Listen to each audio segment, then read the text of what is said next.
चलो ध्यान दो, तुम्हारा एक्सरसाइज 1.3 स्टार्टिंग में जो तुमको पढ़ना होगा, प्रमेय 1.3 और अभाज्य संख्या किससे कहते हैं मालूम होना चाहिए, सभाज्य संख्या किससे कहते हैं वो मालूम होना चाहिए, प्रमेय संख्या किससे कहते हैं वो मालूम होना चाहिए, अप्रमेय संख्या किससे कहते हैं वो मालूम होना चाहिए।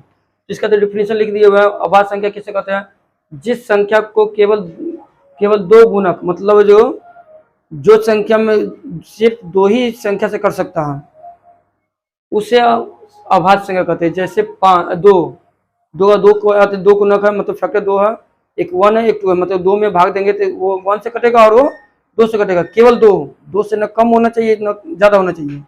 1 है जो अभाज्य संख्या नहीं है, क्योंकि 1 का केवल सिर्फ 1 ही होता है। 1 का गुणक क्या हो जाएगा, केवल 1, कोई एक्स्ट्रा है नहीं। अब मुझे 2 चाहिए, मिनिमम कितना चाहिए 2, अब मैक्सिमम भी 2। तो ये दो का है जो क्या होगा 1 2, 3 का 1 2, 5 का 1 2, 7 का 1, अरे सॉरी 7 का भी एक 2 है, एक एक हो गया, एक 7 हो गया।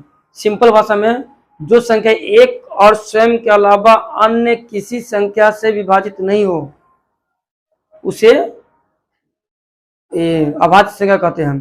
तो देखो कितना में जो 1 और स्वयं के अलावा करने पर कितना समझ जाता है कि जो एक भी हो सकता है, क्योंकि एक के अलावा खुद से भी करता है।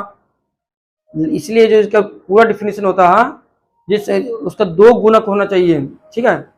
पहला वो संख्या खुद, एगो अन्य भिन्न होना चाहिए, ठीक है। तो ये होगा तुम्हारा अभाज्य संख्या। सभाज्य संख्या, जिस दो संख्या का एचसीएफ निकालेंगे ना तो उसका एचसीएफ 1 होना चाहिए, यानी कि दोनों संख्या को में कोई भी नंबर कॉमन नहीं होना चाहिए, तो क्या कहलाता है सभाज्य संख्या। जैसे हो गया 3 3 4 9 5 3 7 इत्यादि, ठीक है। प्रमेय संख्या, जिस संख्या को p बट्टे q के रूप में लिखा जा सके, जहां q नॉट इक्वल टू 0, मतलब q 0 के बराबर नहीं होगा, क्योंकि ये जो p बट्टे q है, ठीक है। अगर जो p इसको अगर 0 ले लेंगे, कोई भी संख्या में 0 से भाग देते हैं तो उसका वैल्यू इनफाइनाइट यानी कि अपरिभाषित आता है। यहाँ तक 0 में 0 से भाग नहीं दे सकते हैं, ठीक है। कोई भी संख्या में 0 से गुना करेंगे तो 0 हो जाएगा, वो सिंपल है। लेकिन 0 में कोई भी संख्या से न 0 में तुमको 0 से भाग देते हैं और न जल्दी ये जो इक्वल के अतिक्रम में जो प्रमेयकरण करते 0 से, ठीक है। चलो अब जो आ जाओ अप्रमेय संख्या, जिस संख्या को p बट्टे q के रूप में नहीं लिखा जा सके उसे जो अप्रमेय संख्या कहते हैं। देखो प्रमेय संख्या में तुम्हारा ये भी आता है, रेकरिंग वाला भी आता है, 2.363636, तो क्या हो जाएगा ये 2.36 पे रेकरिंग आ गया, ये प्रमेय संख्या में आता है। और इसमें √2 √7, देखो ये रेकरिंग में नहीं लिखाने वाला है, रेकरिंग में नहीं लिखाने वाला है, ये होता है अप्रमेय संख्या, ठीक है। अब आ जाओ तुमको जो इस चैप्टर में क्या, ये तो नॉलेज के लिए होना चाहिए, बिना इसके जो चैप्टर ये बनवे नहीं करेगा, समझ में नहीं बनेगा कि नहीं, समझ में नहीं आएगा।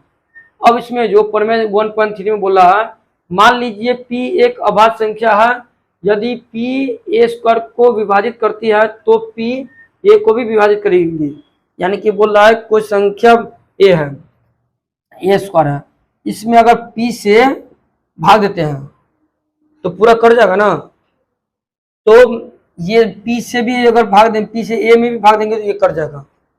जहां बोल रहा है कि जो p क्या है, p a को भी विभाजित करेगी, जहां a एक धनात्मक पूर्णांक है, और p क्या हो जाएगा, p हो गया कोई भी नंबर हो गया, जैसे a स्क्वायर मानते हैं जो p1 से कटेगा, p2 से, p3 से, p4 से, ये तुम्हारा हो गया। जहाँ p क्या हो गया, ये गुना हो गया बीच में, ठीक है, n तक कहीं तक जा सकता है। यहाँ पर जो रहेगा वो अगर n लिखेंगे तो n तक चले जाते भेज देंगे। तो देखो यहाँ पर क्या होता है, ए में जो कोई संख्या से भाग देंगे तो गुणनखंड करेंगे, ये प्राइम फैक्टर होता है।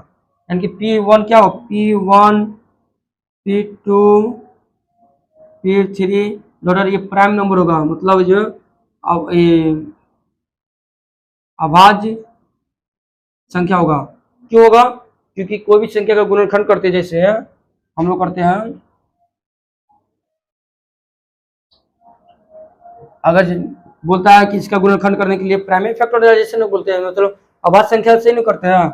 2 से क्या होता है 10, 2 से क्या होता है 5, 5 से क्या होता है 1, तो क्या होता है 20 बराबर क्या होता है 2 गुने 2 गुने 5 होता है ना। तो ये अभाज्य संख्या ना, 2 में कोई संख्या से भाग लगेगा, 1 और 2 के अलावा, 5 से भाग लगेगा, ये 2 में, इस 2 में भी नहीं लगेगा, नहीं 5 में लगेगा। तो ये क्या हो गया, ये 2 2 5 क्या हो गया, अभाज्य संख्या हो गया।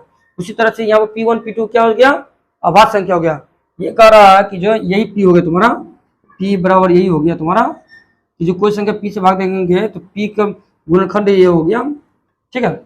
P क्या हो गया, गुणनखंड हो गया। तो इससे ए स्क्वायर में P1 से भाग देंगे तो भी करेगा, P2 से भाग देंगे तो भी करेगा। मान लो ए स्क्वायर तुम्हारा हो गया 20, ठीक है। अगर 2 से भाग देंगे 20 में कटेगा कि नहीं कटेगा, भाग लग जाएगा। इस 2 से भी लगेगा और इस 5 से भी लगेगा, ठीक है। तो इसमें यही कर रहा है कि जो अब जो मान लेते, अब कोई ऐसा नंबर मानते हैं जो ए स्क्वायर मान लेते, छोटा मान लेते 16, ए स्क्वायर का मान लिया 16, ठीक है। तो 16 का जो गुणनखंड क्या होगा, 16 का गुणनखंड करेंगे तो 16 का करेंगे तो 2 8 2 4 2 2 2 2, ठीक है। तो तुम्हारा ये क्या हो जाएगा, 16 बराबर होगा 2 गुने 2 गुने 2 गुने 2। तो ये क्या होगा, ये में क्या 4 स्क्वायर ना होगा ना, ए स्क्वायर बराबर क्या हो जाएगा 4। अब जो इस 4 में, इसलिए ए बराबर क्या हो जाएगा 4 हो जाएगा। अब 4 में 2 से भाग देंगे, 4 में अगर 2 से भाग देंगे तो करेगा 2 दूनी 4 कटेगा। अब चूंकि एक ही जैसा है तो कट जाएगा। अब कोई और एग्जांपल लेंगे, कोई ऐसा नंबर जैसे हो गया तुम्हारा ये 36 ले लो, ठीक है, 36। ए स्क्वायर का मान लिए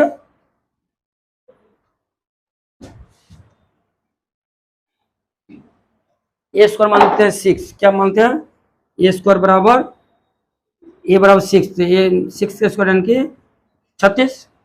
अब 36 का तोड़ेंगे तो क्या 2 18 2 9 3 3 3 1, क्या जाएगा 2 गुने 2 गुने 3 गुने 3। तो ए स्क्वायर से मतलब 36 में जो इसमें से कोई नंबर से भाग दो कर जाएगा, 2 से 18 मरतबे, 2 से 18 मरतबे, 3 से 9 मरतबे, 12 मरतबे कर जाएगा। अब जो इसका ए में दो, ए स्क्वायर में तो कट रहा मेरा, ए स्क्वायर कितना होगा 36 हो गया। तो ए स्क्वायर जो 2 से सभी से नंबर से कट रहा है मेरा। अब ए देखते हैं, ए कितना 6 हो गया, तो देखो 6 से भाग दो, 6 में से 2 से भाग दो कटेगा, इस 2 से कटेगा, इस 3 से कटेगा, इस 3 से भी कटेगा। इसका मतलब सिंपल ये जो बोल रहा है ये प्रूफ हो गया कि जो कोई संख्या यदि P एक अभाज्य संख्या है, यदि P ए स्क्वायर को विभाजित करती है तो P ए को भी विभाजित करेगी। इनकी इसका गुणनखंड ये P हो गया, P बराबर इसमें कोई भी आ सकता है। तो यानी कि P ए जो ए स्क्वायर को विभाजित करती है तो P ए जो ए को भी विभाजित करेगी, ठीक है, कंफर्म। इसलिए प्रूफ हो गया, समझाने वाला, इसमें बनाने वाला कुछ नहीं है, ये समझाने वाला है, ठीक है। अब जो अगले दिन रूट में निकालना बताएंगे, रूट 2 रूट 5 अप्रमेय संख्या कैसे है, इसको ध्यान से लिखना।